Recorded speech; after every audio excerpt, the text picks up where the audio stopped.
धन गुरु नानक देव जी महाराज।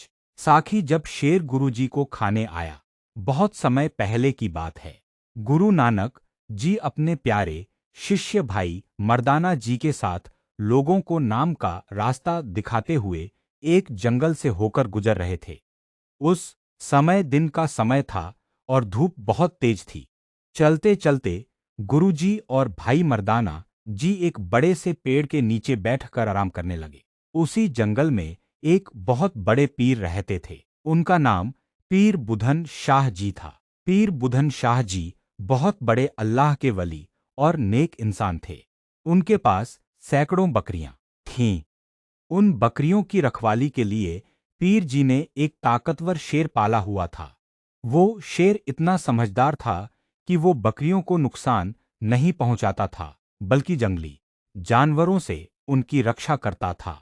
उस दिन पीर बुधन शाह जी किसी जरूरी काम से बाहर गए हुए थे।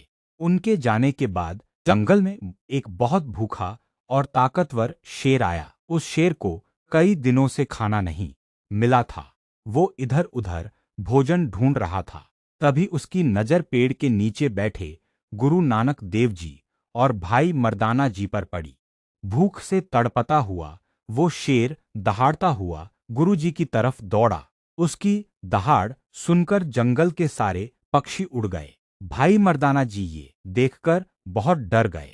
वो थर थर कांपने लगे और गुरु नानक देव जी के पीछे जाकर छुप गए। उन्होंने कहा, गुरु जी बचाओ, शेर आ रहा है। लेकिन धन गुरु नानक देव जी के चेहरे पर जरा सा भी डर नहीं था। गुरु जी बिल्कुल शांत और अडोल बैठे थे। उनके चेहरे पर तेज चमक रहा था। जब वो भूखा शेर बिल्कुल गुरु जी के पास पहुंच गया और हमला करने ही वाला था, तब गुरु नानक देव जी ने बहुत प्यार से अपना दाहिना हाथ ऊपर उठाया। गुरु जी ने शेर की तरफ देखकर बड़े प्रेम और हुक्म भरे शब्दों में कहा, जा शेर जा, मेरा शेर तुझे खा जाएगा। गुरु नानक देव जी के मुंह से ये शब्द निकलते ही एक चमत्कार हो गया। वो खूंखार और भूखा शेर एकदम से रुक गया। उसकी आंखों की आग बुझ गई। शेर ने अपना सिर झुका लिया। फिर वो धीरे धीरे चलकर गुरु नानक देव जी के चरणों में आकर बैठ गया। उसने गुरु जी के पैर चाटे और पूंछ हिलाने लगा जैसे कोई पालतू कुत्ता हो। भाई मर्दाना जी ये सब देखकर हैरान रह गए। उन्हें समझ आ गया कि ये कोई आम इंसान नहीं है। थोड़ी देर बाद पीर बुधन शाह जी वापस आए। उन्होंने दूर से देखा कि उनका पाला हुआ शेर एक फकीर के चरणों में बैठा है। पीर जी तुरंत समझ गए कि ये कोई बहुत बड़े अल्लाह के प्यारे हैं। पीर बुधन शाह जी दौड़ते हुए आए और गुरु नानक देव जी के चरणों में गिर पड़े। उन्होंने कहा, हजूर आप कौन हैं? मेरा शेर तो आज तक किसी के पास नहीं गया। आज वो आपके चरणों में बैठा है।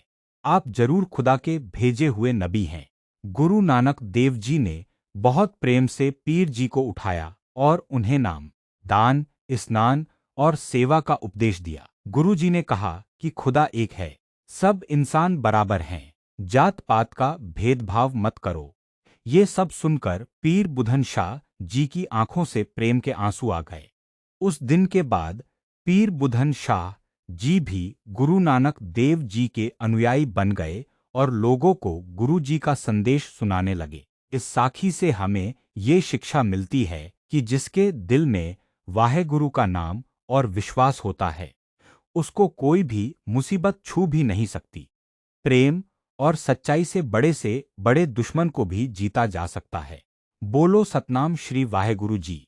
धन धन गुरु नानक देव जी महाराज।